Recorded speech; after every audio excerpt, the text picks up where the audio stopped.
Hey Naturals, what's up? Gabby Wallace, your favorite American English teacher, here to bring you a Go Natural English lesson. This time, talking about extremely common mistakes that English learners make even at the advanced level. Imagine with me for a second a really good-looking man or a good-looking woman, a beautiful woman. You smile at her, she smiles at you, and she has a big piece of spinach in her teeth, and it makes you kind of jump back. And you're not sure how to tell her.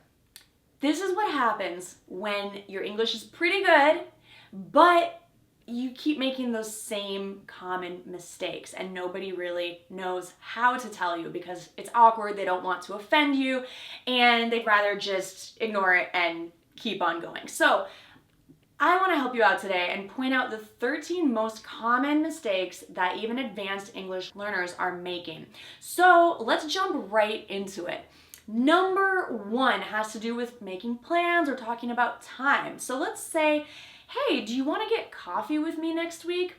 And you say, yeah, how about on next Monday? No. On next Monday is not correct. We can say on Monday or next Monday. But the thing is, on Monday means the Monday closest to the present time, and next Monday means the following Monday. So be careful. A lot of people, even native speakers, get confused about scheduling, whether it's this Monday or next Monday. So be sure to clarify. But you only need one or the other. You can say on Monday or next Monday. Or if you're talking about the past, you could say last Monday. Number two is similar. Don't say in last year or in next year or in last July or in next July. You can pick one or the other, in July or next July. So we don't say in and next or in and last plus a month or a year. Choose one or the other, okay? Number three is huge. When you guys tell me that you want to speak English like a native, that's awesome. But when you tell me you want to speak English like a Native American, it leaves me a little confused. You see, Native Americans are the people who first lived in North America before the European settlers came here.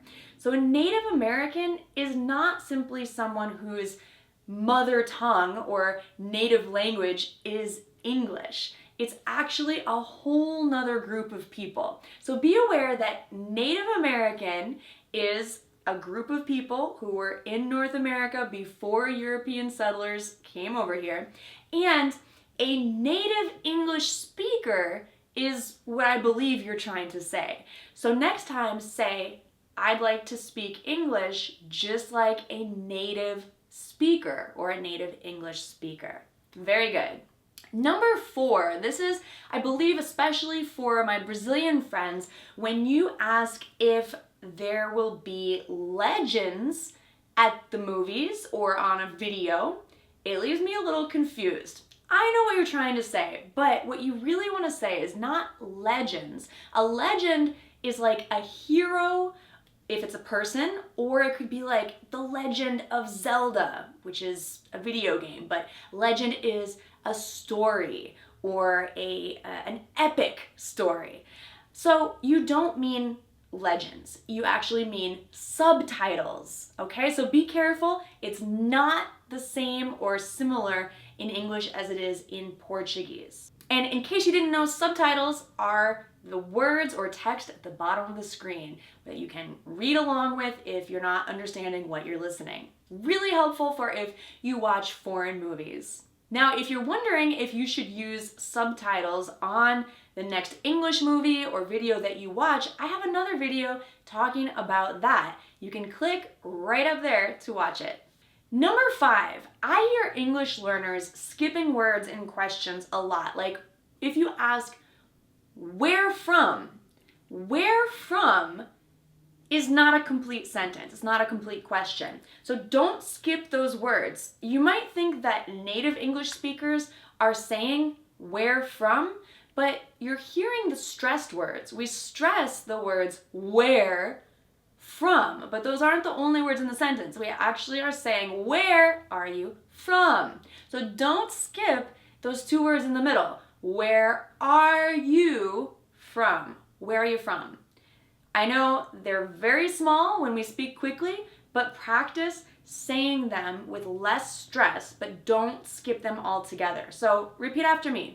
Where are you from? Where are you from? Awesome. Okay, number 6, thanks God. I see you writing this all the time. Thanks God for your lesson. Well, thank you, that's really nice, but that's not how we say it in English. So English speakers always simply say thank God or thank goodness. So drop the S and you'll be more like a native speaker, more correct. Number 7 is not really incorrect grammatically, but it's incorrect societally, culturally. When you say, teacher, can you tell me, or teacher, thank you for the lesson, or teacher, your channel is great, or teacher, I subscribe to you on YouTube. That's nice, but native English speakers don't refer to their teachers as teacher.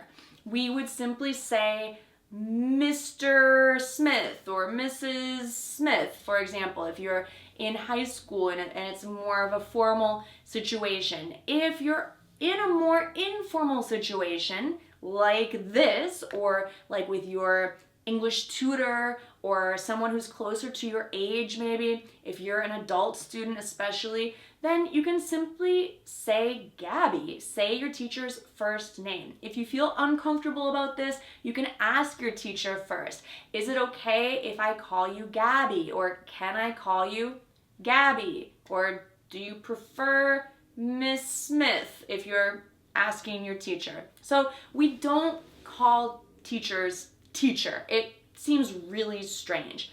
And on this note, we also don't say ma'am. When you say ma'am to me, it makes me feel really strange because ma'am is very formal. It is often used in the American South, so that is an exception, but even in the South, we say ma'am when we are addressing a much older woman, someone who is 60, 70, 80 years old.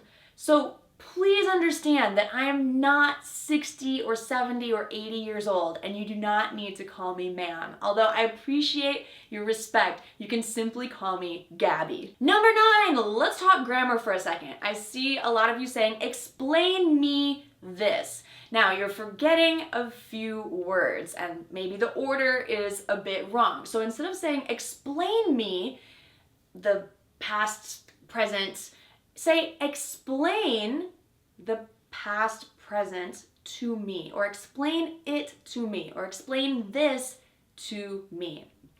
Next, very similarly, do not say ask to me or ask to him. Cut out that to. We don't need it. Simply ask him or ask her or ask Gabby. Number 11, a lot of us get confused between funny and fun. So funny is something that's ha ha ha, very comical, makes you laugh.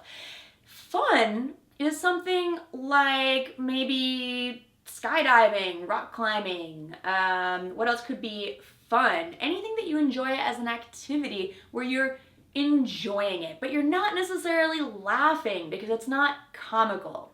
Number 12, I hear a lot of English learners saying or writing, I haven't, plus a noun. For example, I haven't the money, I haven't the time. But this is super formal and antiquated English, so no native English speaker that I know of would say, I haven't the time in a normal conversation. We usually use haven't as a contraction only with a verb in the past participle. So for example, I haven't eaten yet today, or I haven't studied, or I haven't gone to the bank, or whatever it is. But we only use this with the past participle. So have as an auxiliary verb plus not plus the past participle. We can actually contract have and not. You can also keep them separate. I have not eaten. That's fine, but it's a little bit more natural, I guess, to say I haven't eaten. So if you want to talk about nouns like money or time, it's better to just say I don't have the money. I don't have the time. That's a much more common way of expressing the same idea. Number 13, we're going to touch on grammar for our last and final most common mistake is sometimes we need to change the word order in our questions. I see a lot of you asking, for example, when you will start the next Go Natural English course. That's incorrect. We want to ask, when will you start the next Go Natural English course? When will you? So don't make the mistake of saying when you will. Subject plus verb is for a regular statement, a sentence. We have to invert that for a question like this. When will you start the next Go Natural English course? Well, that's a great question. If you want to find out, I would suggest that you join my email group and I will let you know. Right now, the course is not open, but I will let you know when it opens up if you join the email group. So click right over there and I will let you know what's going on with the next Go Natural English course when it's open for registration. Thanks so much for watching. If you enjoyed this lesson, make sure you're subscribed to Go Natural English. You can click right down there to subscribe so you never miss a lesson like this. Thanks so much for watching and I'll see you soon in another lesson. Mwah! Bye for now.